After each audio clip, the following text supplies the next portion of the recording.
That was a beautiful welcoming you today to another edition of Knocks to Nuggets. My name is Olumuyiwa, and it's such a joy to have you with me today, the very last day of the month of May. It's Children's Day celebration still ongoing, and we just thank God for our children. They're indeed the heritage of the Lord, and we thank God. And of course, we are continuing on Parenting 2.0. Now, just in case you missed last week, I want to appeal to you. Please go back and listen to it. It's still there on YouTube. It's still there on Facebook. You need to listen to it. Our speaker was real, down to earth, and simply sweet. And she's back today. She's an accountant, and she's an alumni of the Wharton Business School, Pennsylvania, USA, and the Business School, Netherlands. Oh, I forgot to say that she's my alumni. Hey, the BSN, we win. Okay, forget that. She's a fellow of the Institute of Chartered Accountants of Nigeria, ICANN. She's a member of the prestigious Institute of Directors. She has over 20 years experience in various finance and treasury roles. She is a mother. She is a friend to several children.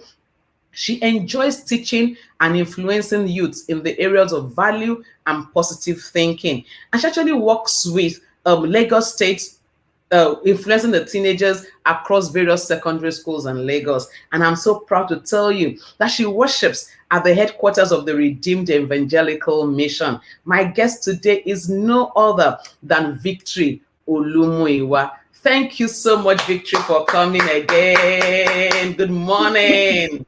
Good morning, man. Thanks for all you do in area of motivation leadership. These are the things we can talk about so extensively in church.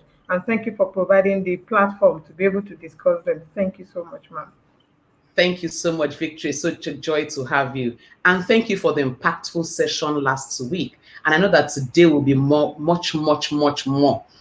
Last week, you talked about the challenges of parenting.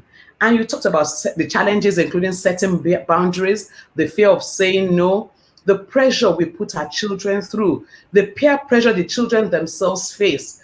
Then you talked about information overload. I know the one that sets everybody thinking is the oversized sense of entitlement, even from parents. And someone said to me, how can I, as a mother, have an oversized sense of entitlement? What does that even mean? Do you know what it takes to raise this child? And you just proved to me that you have an oversized sense of entitlement. And again, talk about the right education. So we're going to take off from there today. And attempt to recap, we'll just take up all the time. So we'll take off from there today. Let me come back to you. About to talk about the parenting styles, work-life balance, and also Victory. Let's take it from there. Okay, ma'am. Thank you very much. And thanks to those who joined us last week and those who would also be reviewing the YouTube, as well as those who reached out to actually get the definition of some of the things we said.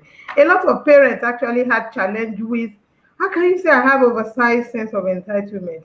I raised these children. I went through a lot of sacrifices. I sacrificed my career, sacrificed my joy to be able to raise them. How would you say I have an oversized sense of entitlement? So I'll start with the example of one of my teenagers. She's currently studying in Canada, and the father wanted to be a medical doctor. And guess what?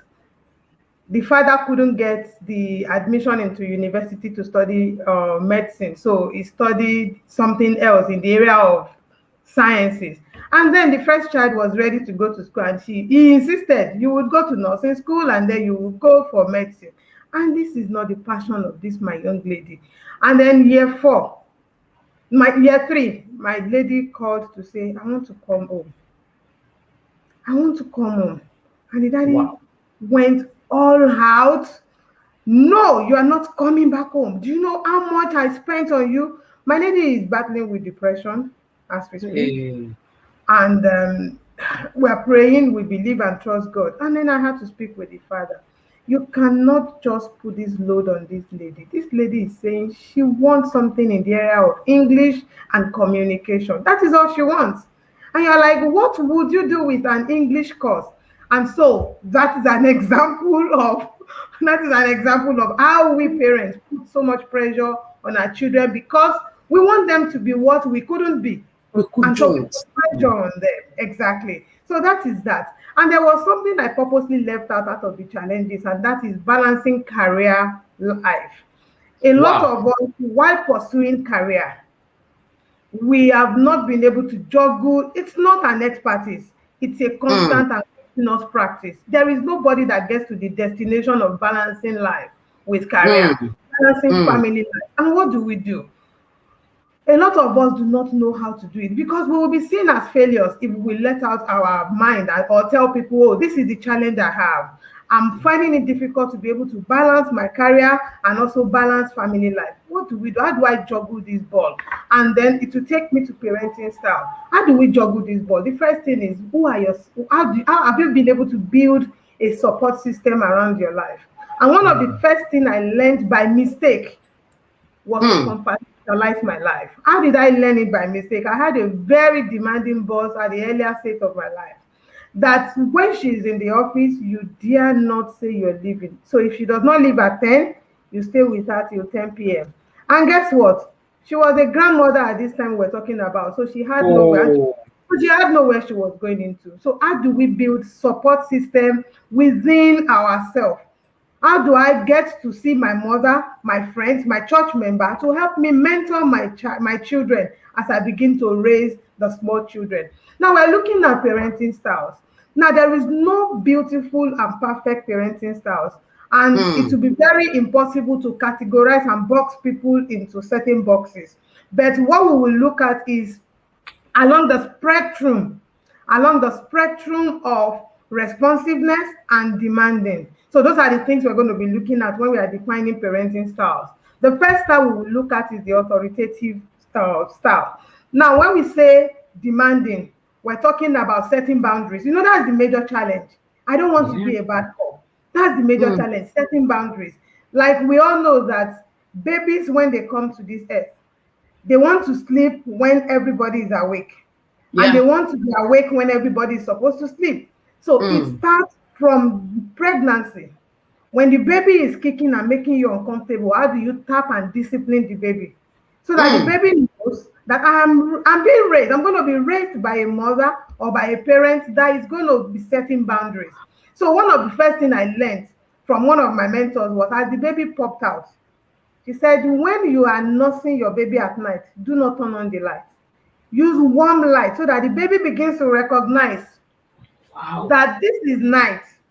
So when you are trying to nurse the baby at night and you turn on all the lights, you're telling the child you have every authority to be awake at any point in time. So we're talking about how do we differentiate the parenting styles along the spectrum of demanding and responsiveness. When we say demanding, we're talking about setting boundaries and setting rules of acceptable and non-acceptable norms within the family environment.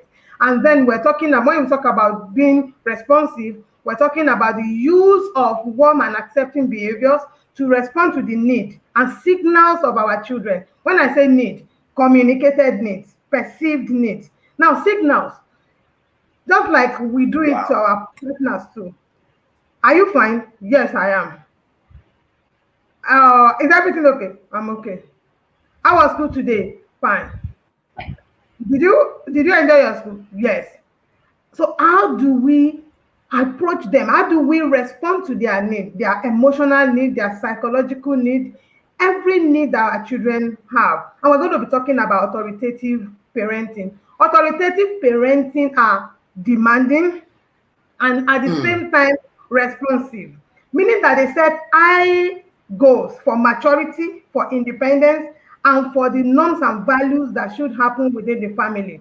And they're also very warm at attending to the needs of the children. Now, it's been found out that authoritative parenting style is a wonderful parenting style that every parent should tend to employ. Now, in employing this authoritative parenting style, you would also need to look at the personal needs of the children, personal needs of Mm. the children in terms of their gene and who they are. You know, the children are never, even the Siamese twins that we talk about, they are not with the same nature. So it means that as a parent that want to employ this authoritative parenting style, I could be more warm towards a child and less warm towards another based on the child's traits. So it does not take away the fact that you are employing the use of authoritative parenting. Now we have the authoritarian. The authoritative parenting is two-way communication. They set the boundaries and then we negotiate, we talk about it. The discipline within the family is communicated. I am giving you, I'm just asking you that you are grounded because of this behavior. And I expect you to behave yourself in order to be out of this being grounded. It is communicated. Now I'm going to go to authoritarian. The authoritarian are the lions of their family. They are demanding, not responsive at all. High demand. You need, oh, why are you setting this rule, daddy? Because I said so. I am the parent. I've spent so much money on you. You've got no right to ask me any question. And that is what happens. Highly demanding. These are the disciplinarian. Demanding. And the punishment within the family is corporal. You fall out of this. And it is mostly with parents who have military background. Mostly with parents who got military background. Because I said so. Obey the last command. Before you can't say no. And then we have the permissive. They are overly demanding, but not responsive at all. They are overly indulgent and the neglectful. Now, the neglectful are not demanding, they are not responsive at all. Now, you would not see any parent set out to say, I just want to be neglectful. But it would have happened from the place of their own children as they were being brought up. Number one, it could have happened as a result of the depression they've fallen into, or because they were abused as children, or because they also had challenges when they were growing up. So they would not be able to, and this happens to parents who had children out of maybe drug abuse, and they're also going through a session themselves. So how do we employ the use of authoritative parenting? You would also need to look at your children. And please, one of the things I tell parents is when we employ the use of parenting styles, please do not give them to sibling rivalry. Most of the time, in order to be able to differentiate the traits of children, we often give them, and the last ones get away with it. So you see the firstborn of the family telling the last born, can you go and tell mommy that we need pizza today? And then knowing that the last ones, especially the last one that are the children of the old age, they are the ones that get away with it. So we should ensure that while we are trying to, like if you have the last one at say age 40, the energy is no longer there. I remember my mom. My mom was an Ijesha woman, strict to the core. When she says go, you just go. If you don't want score to land on you. But our last one, hey, she got away with so many things. Our last one brought a guy home and said, this is my boyfriend. And there and then, I thought a slap was going to land on me, as the firstborn of the house, that for the misbehavior of the last one, the firstborn gets punished first because you did not hand down the information and the code of the family. So you see, you just would need to ensure that their sibling rivalry are dealt with. You do not show preference for any child as you are raising children. So how do we ensure that in this age and time, how do we raise godly children with our parenting styles? So those are the things we should need to look at. So I'm done with the question you asked now. Wow. I'm sure people are just wow. Even me, I had to pick my phone and start typing some things. And I know I have to go back and listen to this again. It's so full. And somebody said the permissive, they allow all things, but everything goes, And it's so easy to be in that space where just go. Don't kill me. I don't want to die. I don't want to go back and kill myself. Yeah, just be going. But when you tell the child just be going, you are preparing yourself for tragedy, and that is not our portion. Yeah. So everybody wants this lovely set of children. Everybody wants the kind of child that is so prim and proper. Everybody wants that child that will you be proud of, that will be focused on CNN, on Al Jazeera, on all the media everywhere. Everybody wants that. How do we achieve it? Okay, thank you very much, ma'am. We dealt with some of them last week that what kind of standards are we setting before them? Do I say one thing and then they know that in-house I'm another thing? The other thing is to place high demand on children. I know one of my teenagers that told me that I'm so glad that my parents place high demand on me. You know why? She speaks about 4 languages. She knows how to swim. Yes, because the father will just say, today we're going, this month is dedicated to swimming and you need to. And at the end of the day, that created a lot of discipline in her. She just found out that she was able, anything she set her heart to do, she does it. So the first thing is we're setting boundaries. We know children naturally likes to push boundary. Ma'am, you know when we board flights, the next thing we do, we hear is children shouting, throwing tantrum here and there. There are some parents that are very, they have zero tolerance to throwing of tantrum. Children would naturally, and it is not in the airplane that you would naturally now begin to, no, stop it. It doesn't happen. It starts from home. The Yeah. Yorubas will say that in Latin Keshorode, it starts from Thank home. You set the standard from home. You set the standard from day zero. Like I told you, my mentor told me, you do not start raising children with being overindulgent. He's a baby. The baby does not know anything. So when you want to feed, you start, no, you set the standard, you set the boundaries, you place high demand on them. And you watch out. Emotional intelligence with children is very key. We need to ensure that we are emotionally intelligent. A lot of our children are going through stuff, especially because of the peer pressure that is at the height of it. The kind of peer pressure we had. I remember the only game I had when I was growing up was water game. That one you hold, that one you hold and you try to fit in the circles into that small cone. That was the only thing. Now they have Fortnite, they have this, they have that, they have FIFA 2021, and they just the pressure to be the best is there. So how do we employ emotional intelligence? As a parent, if I have not learned to compartmentalize my life, to shut down from work when I'm at home. Hmm. One of the things I do is I play hard and I work hard. I have Hmm. compartmentalized my life in such a way that when I'm at home, I spend quality time with the children and I get to know them. You know, one thing I would say, the pandemic was a blessing in disguise to all of us. The lockdown, for the first time in the history of the world, every husband and every wife knows where their partners are. And so many parents got to know their children.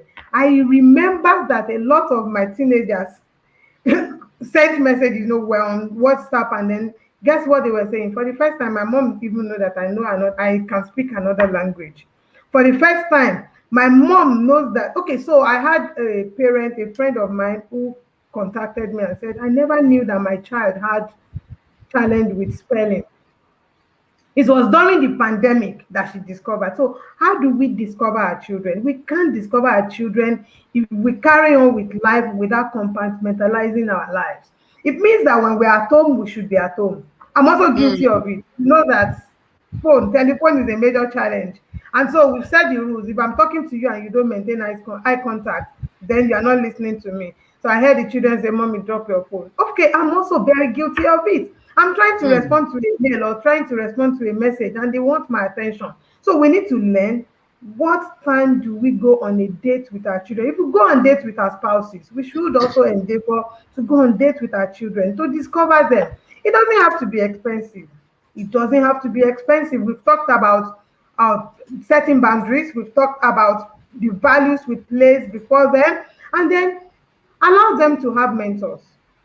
Please, a lot of parents feel that they are failures when their children have mentors outside of them. Allow them to have mentors. Allow them to choose their mentors. To be honest with you, children will not tell you certain things because of the family environment. But if they have godly mentors, that you know that these are valuable, these are people with high values, then you would, as a matter of fact, have made parenting easier. Communal parenting was what we grew up with. If Yeah. I step out and one mama so sees me on the road with a bad behavior, the mama would discipline me first. And then if I mistakenly get home and report to mommy that somebody beat me on the road, that is 2.0 of that punishment. Because she would not even listen to me first. She would say, for her to have beaten you, then, so those are the kind of things we should ensure. I have a lot of my teenagers, and then there are things that they discuss with me, it ends with me. So it allows them to have mentor, because it is very, very important. And let us be part of their lives. Let us be, there are times they are telling you things, they don't want your advice. They just want listening here. They want somebody to listen to them. And that is be the ears to the children. They just want somebody to listen to them. My daughter was reporting a bully to me on Friday when they came home from midterm. And I said, do you want me to go to school? She said, no, please don't go to school. You want me to be you want me to be tagged mommy's baby? No, please don't go to school. Then it will be. So I said, okay, this is how we handle it. Number one, a bully, first of all, is insecure emotionally. So how do we help the boy to be secured emotionally? We will work together to make the boy secured emotionally and gain the confidence that he's supposed to gain. And that is how it is. So I cannot overemphasize the fact that we need life balance. I'm highly involved in church, I'm highly involved in my profession, I'm highly involved in the office. How do I set the balance across the spectrum of my life in such a way that I still have time for my children, such that they don't end up as allied children? So that's exactly. Wow, you've said so much. But I want to ask you a question. What time is running? But I need you to talk on this.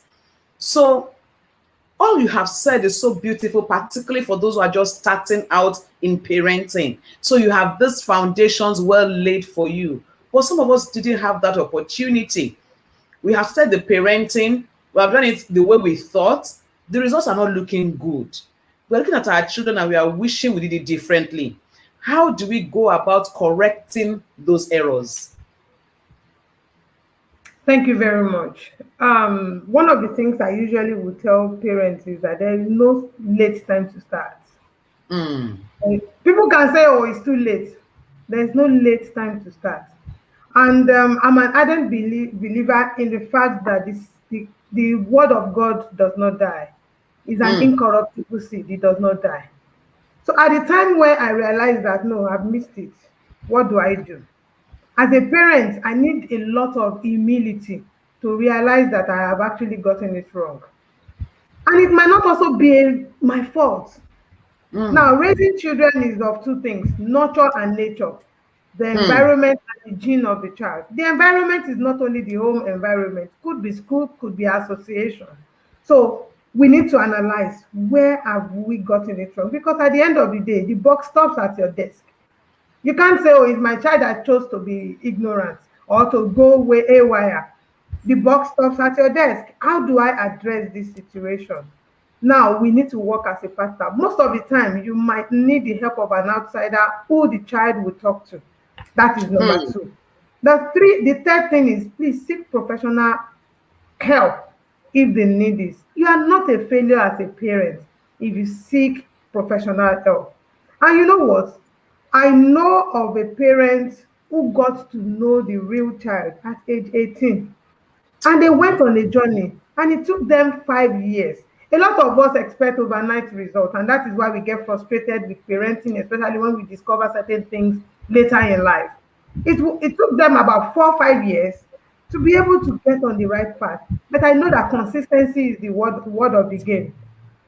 In the word of a lawyer, he said, parenting is the hardest job of leadership, and we need to be consistent with it. We need to do it intentionally. So at whatever time or point in time we discover that we're getting it wrong, it is not too late to address the issue at that time. Thank you, ma'am. It's never too late to address the issue. Never too late. Wow. Before I take your last word, and I'm going to take your last word, But let me ask you this on career choices for children. When a child is sick, at what age do you identify a child's gifting to begin to guide the child towards the right profession? Or do you just wait until the child is out of the secondary, going to college or the uni, to say, okay, now you should become a doctor? When do you begin to look at the child to help guide the child in the right channel?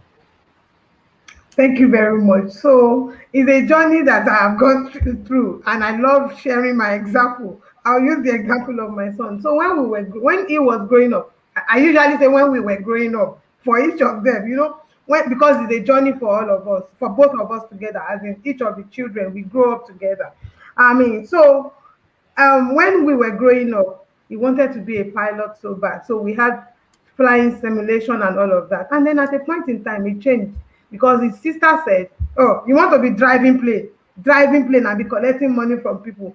You know how? And then he said no.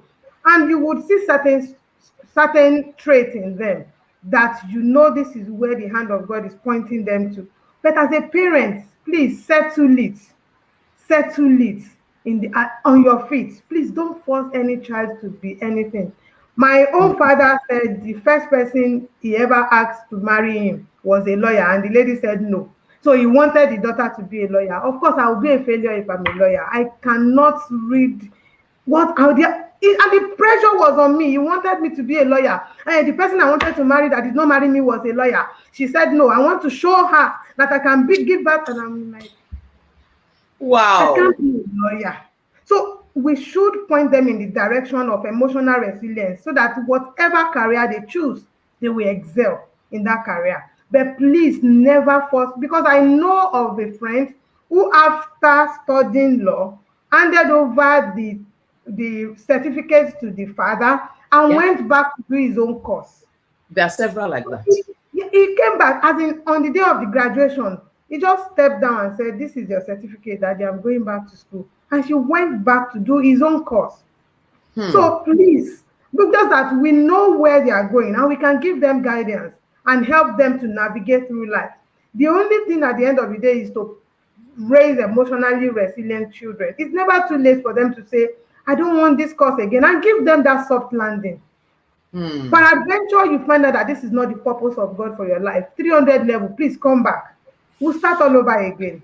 When you give them that soft landing, and you know too well that it's not out of indulgence, please allow them to express their God-given gifts and talents because it Wow. matters. Allow them. I Allow was going to them. say your last comment, but I need to take this question. Somebody says, given that there has been a change in parenting philosophy over time, which comes with different outcomes, please, do you think modern day parenting style can bring about the kind of moral and disciplined kids similar to those from the traditional style? Thank you very much for this question. Perfectly well. Parenting styles keep changing, but the fundamentals are the same.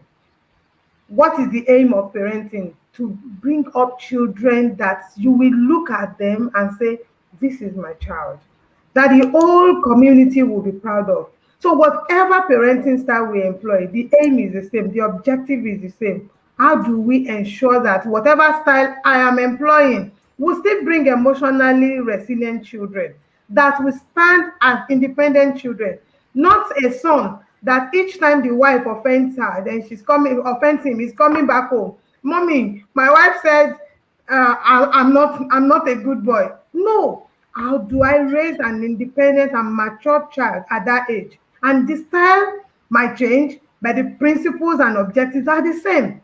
Emotionally resilient and independent children that can withstand the test of time at the age wherein they are. It's just like the dispensation in the Bible. There is no better dispensation. God just reveals himself to his people at different dispensations. And it's the same thing, the traditional approach. My mom today gives me kudos and say, "You are a good man." And I'm like, "Oh, but I don't use call." She said, "No, that's for the age. Now this is the age." And you will see that is it. So you will see the parenting styles, you will see that they evolve over time, but the aim, the objective is still the same.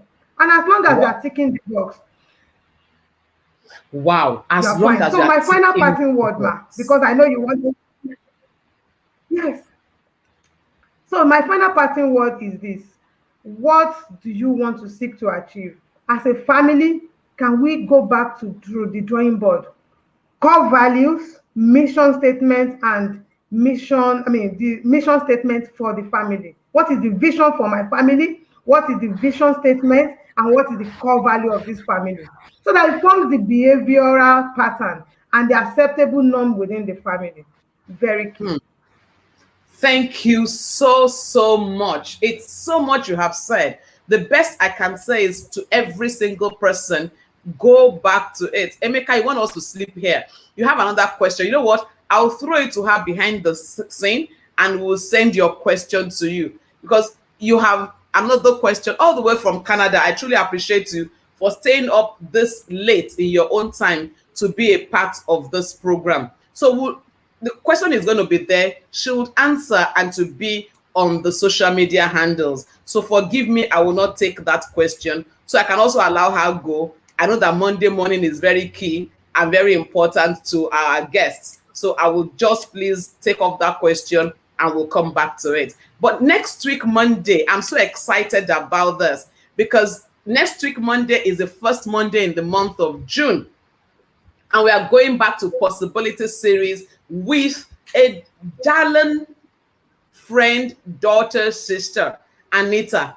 And you will love to hear her story. I mean, I will not I will not let it out. You just need to be on to listen to her story. Is so unique. When I heard her story, I was like, is this possible? Yes, it is. The possibility series is to remind us that John 3:2 is possible. God still wishes above all things that we prosper and be in health as our soul prospers. So prosperity is still God's mind for us. So next week, Monday, we'll be looking at possibility series with Anita.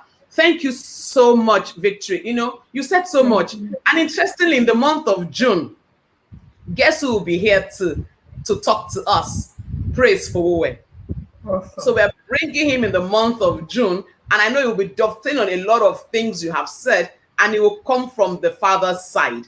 And so in the month of June is really loaded. So if you're on this call today, invite your friends, invite your colleagues, share it, let people know that something beautiful, value is being added to you on Knocks to Nuggets. Once again, thank you so much, Victory. Thank you for being a part of this story. Thank you for your time. Thank you for making it real. Thank you for accepting to be vulnerable and telling us even your own areas and how you learned and worked through it. We truly do appreciate it.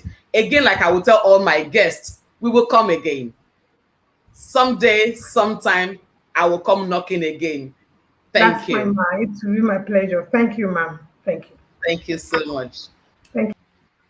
So that's it for today. And it's been an amazing time. I'm sure you agree with me that it's been an amazing time. But unlike other days, we're not just going to be signing off. Before I sign off, you need to listen to this.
Wow, that was a good sign out. That was a beautiful rendition from one of our sons, Daniel Olubunmi. Such an amazing talent. Every child has his talent. It's our duty as parents to help them be their best. And until I come your way next week, Monday, on another edition of Knocks to Nuggets Possibility Series with Anita, never ever forget it. Together we win. God bless you.